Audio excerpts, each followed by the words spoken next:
الحمد للہ نحمده ونستعینه ونستغفره ونؤمن به ونتوکل علیہ ونعوذ باللہ من شرور انفسنا ومن سیئات اعمالنا من يهده الله فلا مضل له ومن يضلل فلا هادي له ونشهد ان لا اله الا الله وحده لا شريك له ونشهد ان محمدا عبده ورسوله. قال الله تبارك وتعالى وقال الذين كفروا إن هذا إلا إفك افتراه وأعانه عليه قوم آخرون فقد جاءوا ظلما وزورا وقالوا أساطير الأولين اكتتبها فهي تملى عليه بكرة وأصيلا قل أنزله الذي يعلم السر في السماوات والأرض إنه كان غفورا رحيما. وقالوا ما لهذا الرسول يأكل الطعام ويمشي في الأسواق لولا أنزل إليه ملك فيكون معه نذيرا. صدق اللہ العظیم.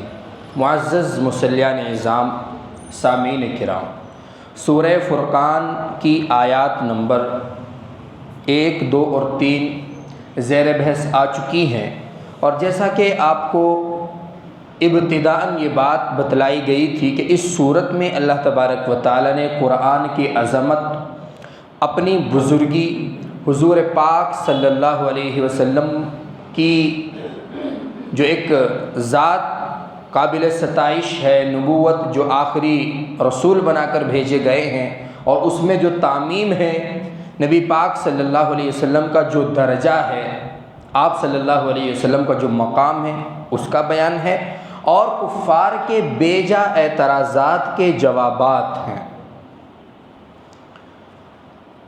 تو جگہ جگہ پر اللہ تبارک و تعالیٰ نے اسی مضمون کو اور اسی طرح کی آیات کو نازل فرمایا.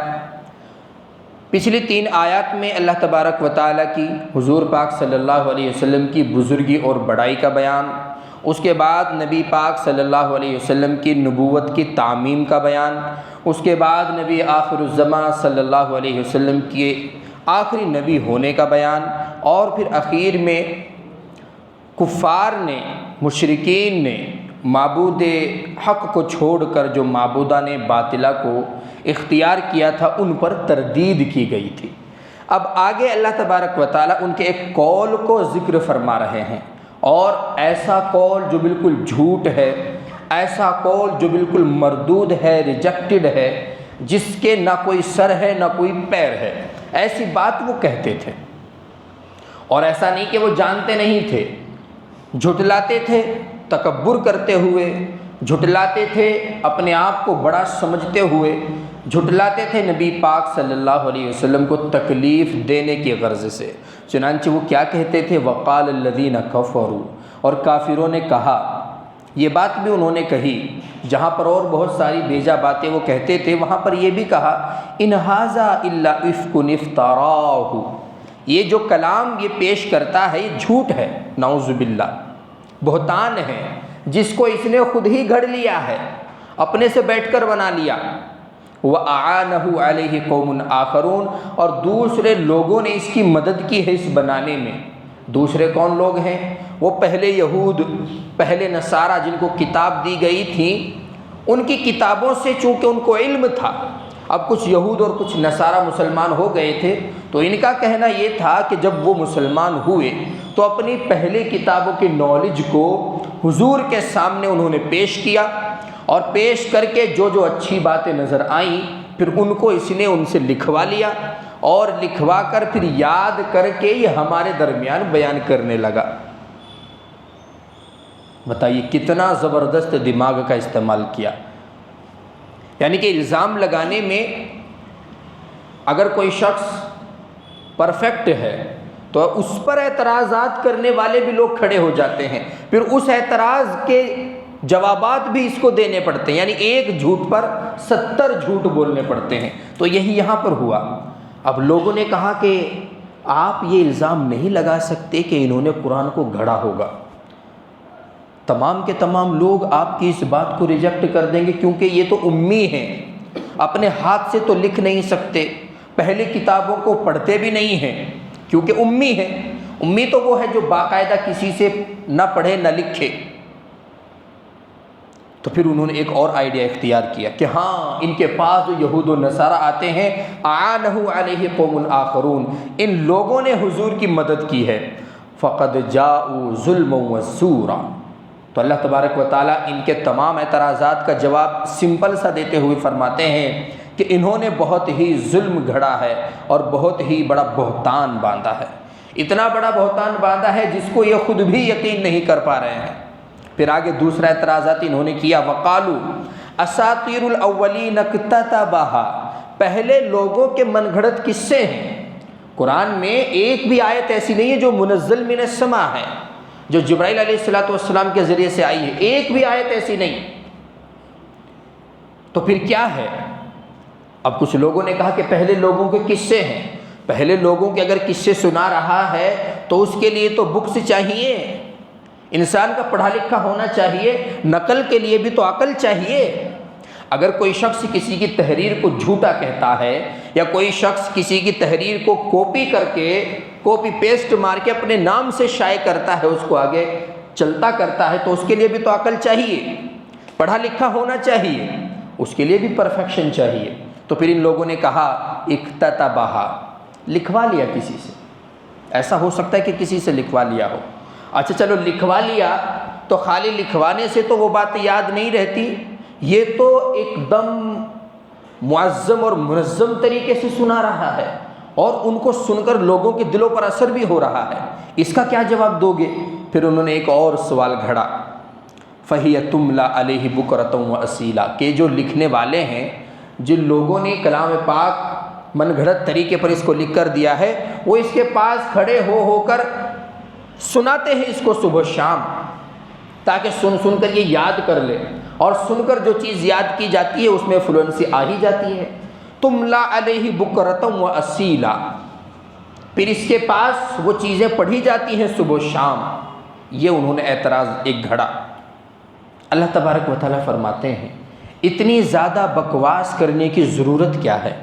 اگر تم کہتے ہو کہ یہ تمام چیزیں ایسی ہیں جیسے کہ تم بیان کر رہے ہو، تو آج سے نہیں، جب سے پہلی آیت نازل ہوئی، جب سے اعتراضات کا سلسلہ شروع ہوا، اسی وقت سے اللہ تبارک و تعالیٰ نے ایک آیت نازل فرما کر تمام کو کلین بولڈ مار دیا تھا. کیا ان کنتم فی ریب مما نزلنا علی عبدنا فأتوا بسورۃ من مثلہ، اگر تم اس بات میں شک کرتے ہو کہ جو کچھ میرے بندے پر نازل کیا جا رہا ہے یہ جھوٹ ہے، اگر تمہیں شک ہے، فأتوا بسورۃ من مثلہ، تو اس کے جیسی ایک چھوٹی سی صورت پیش کر دو. ارے تم تو ادیب ہو، تم تو بڑے بڑے جلسوں میں، بڑے بڑے ادبی محفلوں میں تمہارا جو شمار ہوتا ہے، تم شریک ہوتے ہو، اور تمہاری چھوٹی سے چھوٹی بچیاں اگر کسی ادبی جلسے میں چلی جاتی ہیں تو کھلبلی مچا دیتی ہیں. تو اس کے جیسی ایک آیت پیش کر کے دکھا دو، سورت چھوڑو، ایک آیت پیش کر کے دکھاؤ.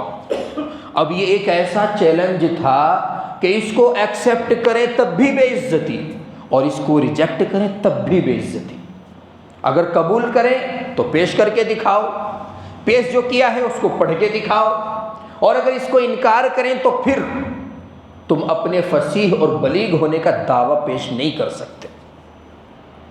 حضور صلی اللہ علیہ وسلم پر جو آیت نازل ہوتی تھی ان کو سن کر ان کے حواس باختہ ہو رہے تھے کہ کلام پاک ہے تو عربی زبان میں، کیونکہ سمجھ میں سب کچھ آ رہا ہے، لیکن طرز ایسا ہے کہ پہلے کبھی سنا نہیں، آیات ایسی ہیں جو کسی کان نے سنی نہیں، انداز ایسا ہے جو کسی آنکھ نے دیکھا نہیں، اور اثر ایسا ہے کہ اس سے پہلے کسی دل پر پڑا نہیں.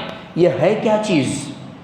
کبھی تو کلام پاک ایسا انداز اختیار کرتا ہے لگتا ہے کہ اشعار پڑھے جا رہے ہیں، جیسے والشمس وضحاها والقمر اذا تلاها والنہار اذا جلاها واللیل اذا یغشاها. سننے میں ایسا لگتا ہے کہ شعر ہے، لیکن جو شعر کے اصول اور بیسک چیزوں کو جانتے ہیں وہ بتاتے ہیں کہ شعر نہیں ہے، عجیب و غریب چیز ہے. اسی طریقے سے جیسے اذا زلزلت الارض زلزالها واخرجت الارض اثقالها وقال الانسان ما لها یومئذ تحدث اخبارها، تو یہ لاسٹ میں ہا ہا ہا آ رہا ہے، اس سے لگتا ہے کہ شعر ہے، پھر شاعر ان کو بتاتے کہ شعر نہیں ہے، عجیب ہی کلام ہے، تو سن کر پریشان تھے۔ تو اللہ تبارک و تعالیٰ نے ابتدا میں ایک چیلنج دیا، اور اللہ تبارک و تعالیٰ کا اور پوری شریعت کا اور ہر نبی کا یہ دستور ہے کہ اس کو ایسا معجزہ دیا جاتا ہے کہ جیسے معجزے کی اس زمانے میں چرچا ہو، جیسا معجزہ اس زمانے میں زوروں پر ہو۔ جیسے موسیٰ علیہ السلام کے زمانے میں سانپ اور جادوگروں کا بہت بڑا رواج تھا اور چلن تھا، ہر ایک قریے میں 50 آدمی سپیرے جادوگر ملتے تھے۔ تو حضرت موسیٰ علیہ السلام کو عصا دیا گیا، اور عصا کے بعد کہا گیا کہ اس کو ڈال دو، وہ سانپ بنا، اور پھر خود سپیروں نے یہ بات تسلیم کی کہ اس طرح کا سانپ تو ہو نہیں سکتا، تمام سانپوں کو وہ نگل گیا۔ تو ہر ایک نبی کو ایسا معجزہ دیا جاتا ہے جیسا اس زمانے میں چلن ہو، رواج ہو، تاکہ لوگوں کی جو عاجزی ہے، لوگوں کی جو کمزوری ہے، وہ ان کو حق بات تسلیم کرنے میں مانے نہ بننے دے۔ اب ایک آدمی ہے، وہ کہتا ہے کہ میں نے ایک اپلیکیشن بنائی ہے، میں نے ایک ویب سائٹ بنائی ہے، میں نے ایک ایپ بنایا ہے، تم بنا کے دکھاؤ۔ تو یہاں اتنے زیادہ انجینئرس ہیں، اتنے زیادہ انٹیلیجنٹ لوگ ہیں، 3 دن گزرنے کے بعد اس سے اچھا ایپ بنا کر دکھا دیں گے۔ لیکن ایک انسان یہ چیلنج کرتا ہے کہ میں تمہارے درمیان ہوں، میں نے یہ چیز بنائی ہے، تمہارے اندر ہمت ہے تو اس میں یہ فیچرز ڈال کے دکھاؤ، اس میں یہ جو خوبیاں میں نے اس میں رکھی ہیں، اس طرح کا یا اس سے ملتا جلتا کوئی ایپ بنا کر دکھاؤ، تمہیں قیامت تک چیلنج ہے۔ اور تمام انجینئرز مل کر نہیں بنا پا رہے ہیں، تمام انٹیلیجنٹ لوگ جمع ہو گئے، نہیں بنا پا رہے ہیں۔ تبھی تو تسلیم کرنا پڑے گا کہ ہاں یہ بندہ کچھ یونیک ہے، الگ ہے۔ اور اگر ایک انسان ہے، انجینئر کے درمیان میں باتیں کر رہا ہے کہ میں بہت اچھی تلاوت کر سکتا ہوں، تو وہ کہیں گے کہ تمہاری فیلڈ ہے، تم کر سکتے ہو، ہم نہیں کر سکتے، بات ظاہر ہے۔ تو ایسا معجزہ حضور صلی اللہ علیہ وسلم کو دیا گیا جیسا اس زمانے میں رائج تھا، کیونکہ عرب کے چھوٹے چھوٹے بچے ایسے ادیب تھے، ایسے ادیب تھے کہ بڑے بڑے مجمع میں کھلبلی مچا دیتے تھے۔ آپ حضور صلی اللہ علیہ وسلم کے زمانے کے لوگوں کے اشعار سنیے، جو زمانے کے شعراء تھے، کافر شعراء کے اشعار ایسے جامع اور معنی ہوتے تھے کہ جب مفسرین اور ان کی تشریح کرنے والے تشریح کرتے ہیں تو ایک ایک شعر کی تشریح کرتے کرتے ان کو 20 صفحات کالے کرنے پڑ جاتے ہیں۔ تو اب بہت بڑے بڑے ادبا جمع ہوئے کہ بھائی تمہارے لیے تو مرنے کا مقام ہے، کلام پاک کی طرف سے چیلنج آ گیا، ایکسیپٹ کرو۔ تو انہوں نے لکھنا شروع کیا، بھائی کس کے جیسی صورت لکھنا چاہیے؟ سورہ فاتحہ کے جیسی لکھو، ارے چھوڑو، اس میں تو توحید ہے، توحید ہی تو ہمیں ماننی نہیں ہے، تو پھر کس کے جیسی لکھنی ہے؟ قل اعوذ برب الفلق کے جیسی لکھو، نہیں اس میں تو اللہ تبارک و تعالیٰ کی پناہ چاہی جا رہی ہے، وہی تو ہمیں نہیں چاہیے، نہیں اس کو بھی چھوڑو، تو پھر کس کے جیسی لکھنی چاہیے؟ سورہ اخلاص کی طرح کی کوئی صورت لکھو، سورہ اخلاص میں تو مکمل توحید کا بیان ہے، اخلاص کا بیان ہے، اس کو چھوڑو، کسی اور طرح کی بات لکھو۔ اب بہت بڑے بڑے شعراء جمع ہوئے، سب نے کہا سورہ فیل کو لے لیجئے، اس میں واقعہ ہے اور واقعی ہم بھی بنا سکتے ہیں۔ اب سورہ فیل کی طرز پر آیات بنانی شروع کی۔ الم تر کیف فعل ربک بالفیل وما ادراک ما الفیل خرطومہ طویل، کیا آپ نے ہاتھی کا واقعہ نہیں سنا؟ اس کے ساتھ ایسا ہوا، اس کی سونڈ لمبی تھی، اس کی پونچھ ایسی تھی۔ خود سننے والوں نے کہا کہ مزہ نہیں آیا۔ کلام پاک کی آپ ورق گردانی کیجئے، اس کا انداز پرکھنے کی کوشش کرو، وہ انداز تو ہمارے کسی شعراء میں پایا ہی نہیں جاتا۔ بڑے بڑے ادبا حیران پریشان، یہاں تک کہ ایک انسان نے بغیر کسی کو بتائے ہزاروں ورق ایک رات میں خراب کر دیے۔ لکھنے کے لیے بیٹھتے تھے کہ مجھے اسی طرز پر لکھنا ہے، اور پھر خود ہی اپنا پڑھا، قرآن سے میچ کر کے دیکھتا تھا تو پھر پھینک دیتا تھا، پھر میچ کرتا تھا پھر اس کو ریجیکٹ کر دیتا تھا، پھر لکھتا تھا پھر میچ کر کے دیکھتا تھا پھر ریجیکٹ کر دیتا تھا۔ میچ ہو ہی نہیں پایا۔ کیسے ہو سکتا ہے کلام پاک کا؟ کیونکہ یہ چیلنج جو ہے یہ تو قیامت تک کے لیے اللہ تبارک و تعالیٰ نے دیا ہے۔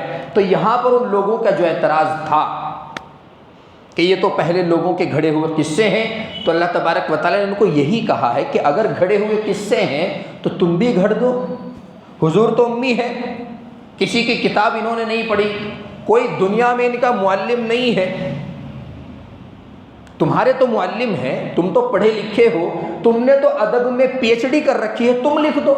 اور ایک سورت اگر پیش نہیں کر سکتے تو ایک آیت پیش کر دو۔ اور پھر کہا وَادْعُوا شُهَدَاءَكُم مِّن دُونِ اللَّهِ إِن كُنتُمْ صَادِقِينَ۔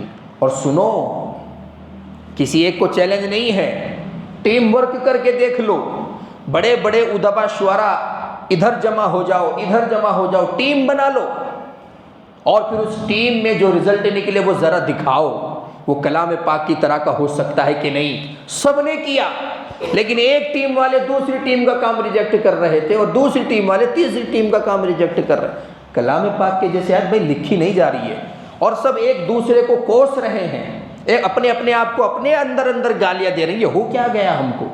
ہم تو بہت بڑے بڑے ادیب تھے، ہمیں تو جلسوں میں اور پروگراموں میں بلانے کے لیے لوگ مہینوں پہلے تاریخیں لیتے تھے، یہ ہمیں کیا ہو گیا؟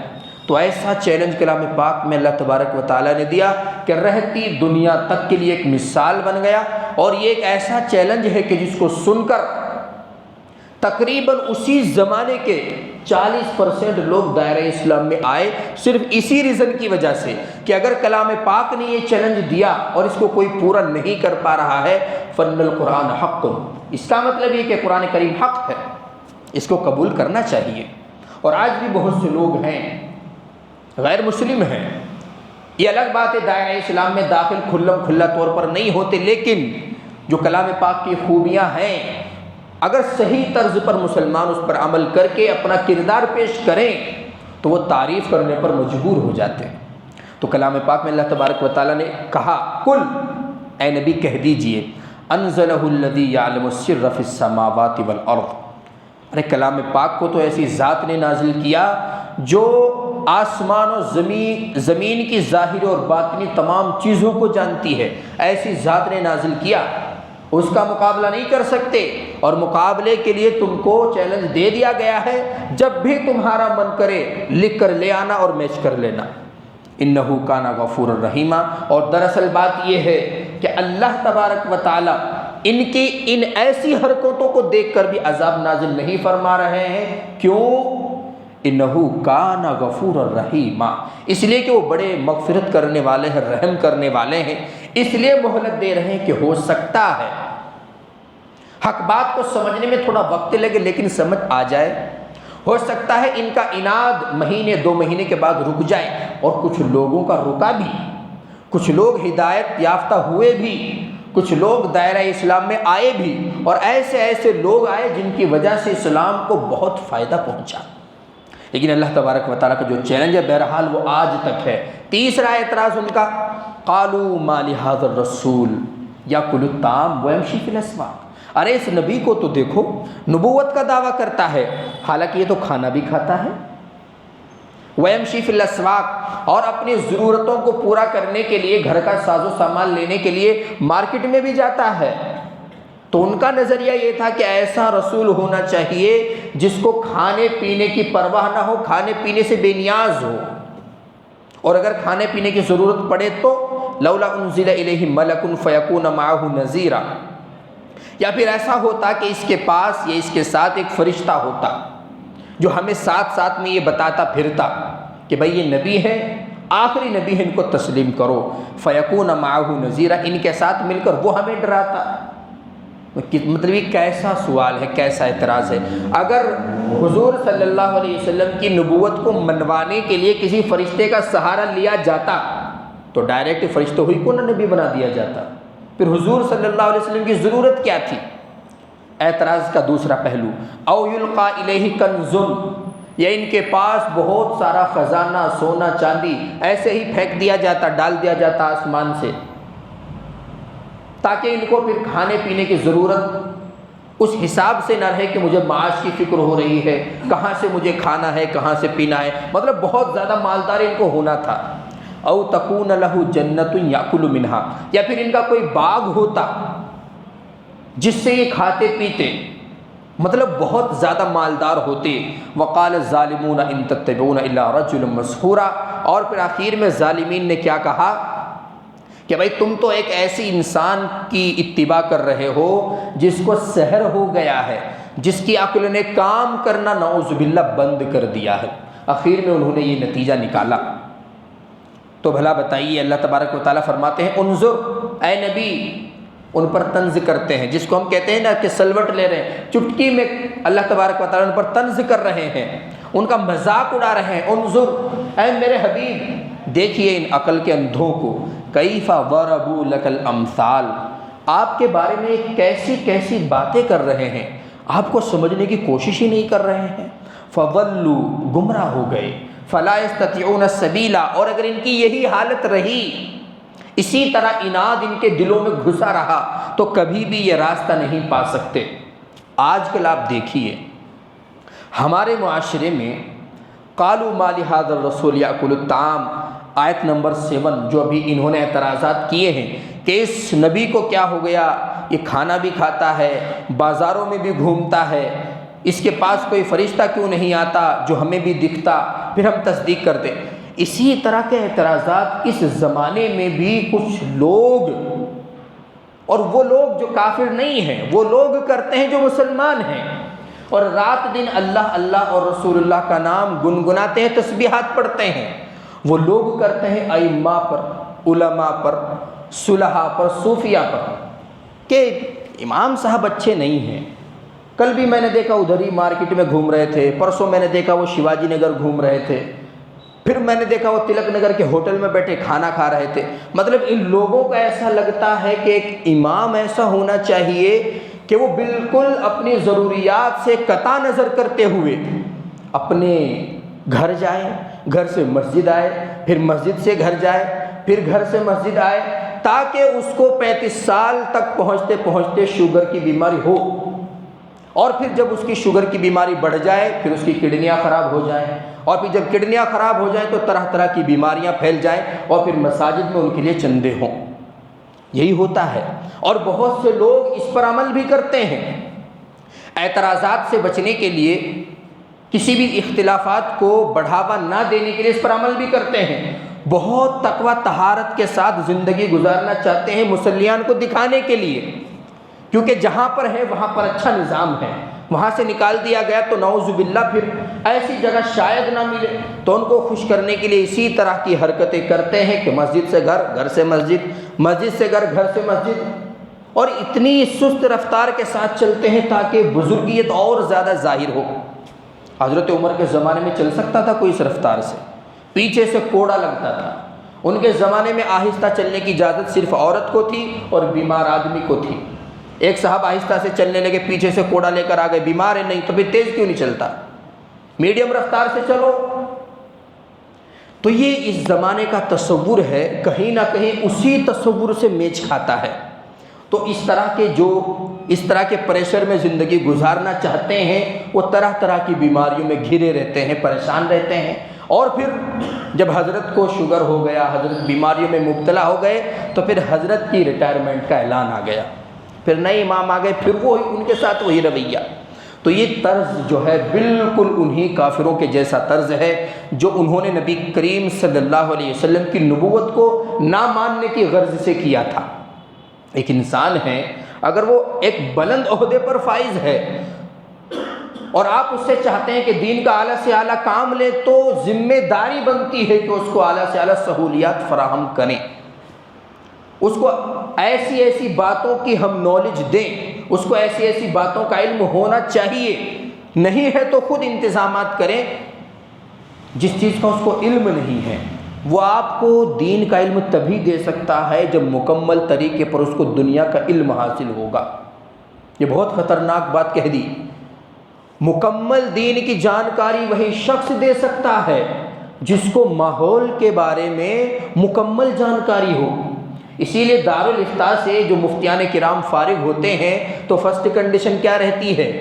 اگر ماحول میں گھلنا ملنا تمہارا نہیں ہے، خانقاہوں میں تمہیں بیٹھ کر اللہ اللہ کرنا ہے، تو تمہیں آفیشلی ہماری طرف سے فتویٰ دینے کی ہرگز اجازت نہیں ہے۔ مسئلہ بتا سکتے ہو، فتویٰ نہیں دے سکتے۔ کیوں؟ جب اس کو ٹماٹر کے بھاؤ کا نہیں پتہ، اس کو بازار میں بکنے والی سبزیوں کے دام کا نہیں پتہ، وہ لوگوں کو کیسے نصیحت کر سکتا ہے کہ تم سامان مہنگا بیچ رہے ہو؟ حضرت عمر رضی اللہ تعالیٰ نے ایک مرتبہ ممبر پر چڑھنے والے تھے، پیچھے اتر گئے اور پھر ایک صاحب سے پوچھا کہ آج غلہ کیا ریٹ ہے، آج اس ڈیٹ میں؟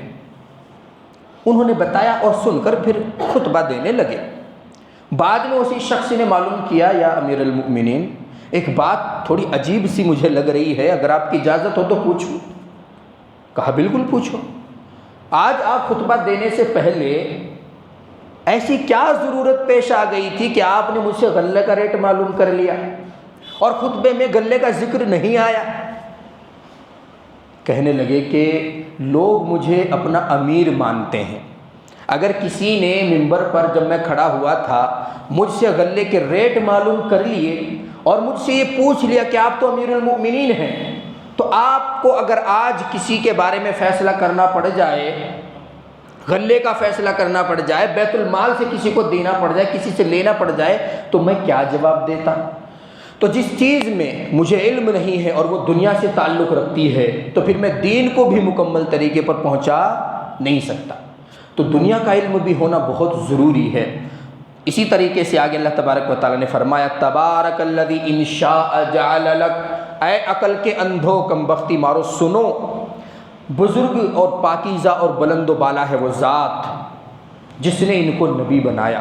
ان شاء، اگر وہ چاہتا، جعل لک خیرا من ذالک، تم جو بیان کر رہے ہو کہ ان کا باغ ہوتا، محل ہوتے، خزانہ ہوتا، دولت ہوتی، اس سے بہتر ان کو عنایت کر سکتا تھا اور کرنے کا آفر بھی کیا تھا، لیکن آپ صلی اللہ علیہ وسلم نے جو غربت، فقر اور مسکنت والی زندگی کو اختیار کیا تھا، یہ اپنی مرضی سے کیا تھا۔ ورنہ ایسا نہیں ہے کہ اگر کوئی وقت میں کروڑ پتی اور ارب پتی ہو تو وہ نبی نہیں بن سکتا تھا، ایسی کوئی کنڈیشن نہیں تھی۔ حضرت سلیمان علیہ السلام تو بادشاہوں کے بادشاہ تھے اور نبی بھی تھے۔ بہت سارے انبیاء ایسے گزرے ہیں، بادشاہ بھی تھے اور نبی بھی تھے، اور بہت سارے اولیاء اللہ ہمارے اپنے انڈیا میں دیکھیے بادشاہ بھی ہیں اور عدل کے اعلیٰ معیار پر قائم ہیں، اور اس کے باوجود بادشاہ ہونے کے باوجود عالم ہیں، عالم دین ہیں، عدل و انصاف کا دروازہ ہر وقت کھلا رہتا ہے۔ لیکن حضور صلی اللہ علیہ وسلم نے جو فقر و مسکنت کو اختیار کیا تھا تاکہ لوگ غربا کا میں درد سمجھ سکوں، وہ اپنی مرضی سے کیا تھا۔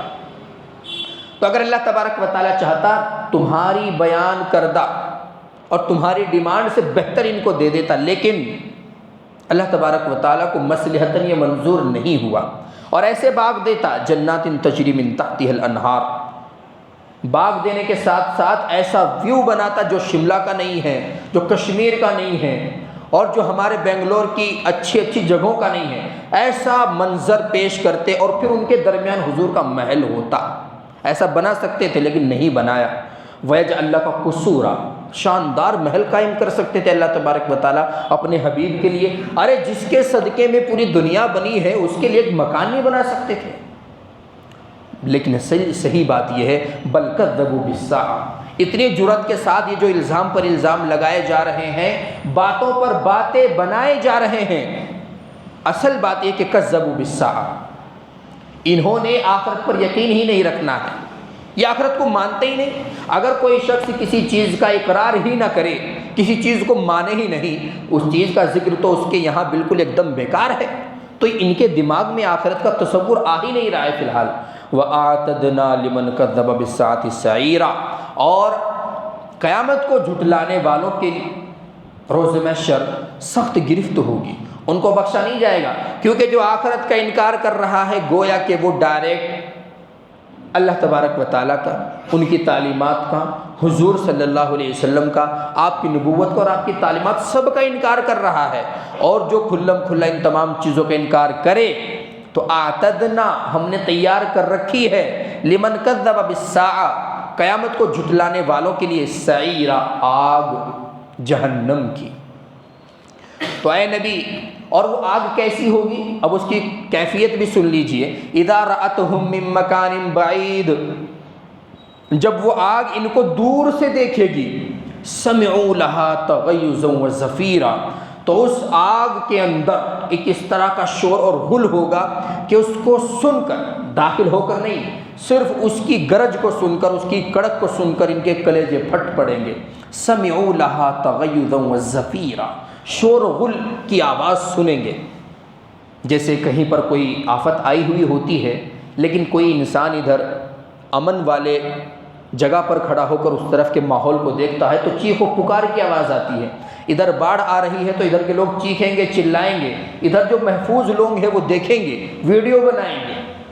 ٹھیک اسی طریقے سے ان کو ایسی چیخ سنائی دے گی کہ ان کے کلیجے پھٹ پڑیں گے۔ وَإِذَا أُلْقُوا مِنْهَا، اور جب اس میں ڈال دیے جائیں گے، مکاناً ضیقا، کسی تنگ جگہ میں، مقرنین، ہاتھ پیر جوڑ کر، باندھ کر، دعوا ہنالک ثبورا، پھر یہ وہاں پر موت موت پکاریں گے۔ لیکن ان سے کہا جائے گا لا تدعوا اليوم ثبورا واحدا وادعوا ثبورا کثیرا، کہ آج تم ایک موت کو مت پکارو، کیونکہ انسان کا طریقہ ہے جب مصیبت آتی ہے تو انسان موت کو یاد کرتا ہے۔ تو جنت میں جہنم میں ایک مصیبت نہیں، جہنم میں تو ہر دن ہزاروں مصیبتیں ہیں، تو ہر ایک مصیبت پر جب موت کو پکارو گے تو ایک موت مت پکارو، بہت ساری موتوں کو پکارو۔ لیکن دراصل بات یہ ہے کہ موت کو بھی اس دن موت آ چکی ہوگی۔